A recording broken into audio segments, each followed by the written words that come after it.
Timotheo wa kwanza mlango wa 2 mstari wa 1 hadi wa 4, kwamba mwanangu, yale ambayo nimekufundisha uyashike.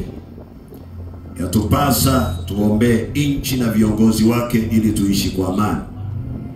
Kwa hivyo tutaombea nchi, taifa la Tanzania, tutavuka salama, tutafanya uchaguzi salama, tutavuka salama.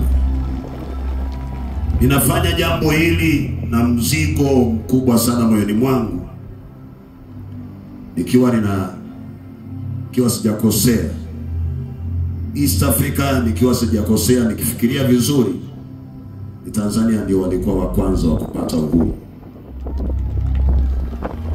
Iposa ifuatwe na Kenya, Uganda na mataifa mengine. Hiyo inaashiria ya kwamba kwa kiwango fulani tuwe tunajua hatujui, Tanzania ni mzazi kwa mataifa mengine. Na wakati mambo yote yanakuwa sio mazuri, mzazi anakuwa na utulivu. Maana watoto wakiumia wanaweza wakakimbilia mzazi. Kwa wale ambao wanasomea historia watafahamu ya kwamba taifa la South Africa walipata msaada mkubwa sana kutoka huku, na Zambia, mataifa mengine.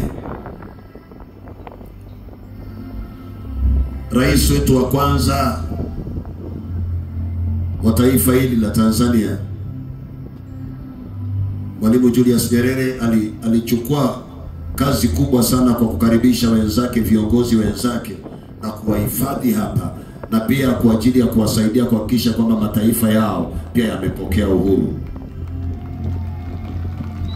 Kwa hivyo ni jambo muhimu sana kuombea taifa hili, kwa sababu ninaamini ya kwamba roho ya amani inatoka hapa inaingia kwenye mataifa mengine, pia yanapokea amani.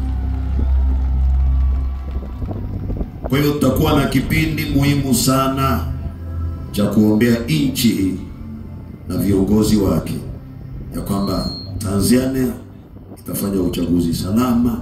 Tanzania vile watu wanajua kwamba iko na rangi ya dhahabu, Tanzania itabakia dhahabu hivyo hivyo, na Tanzania itazidi kusaidia mataifa mengine. Jambo la mwisho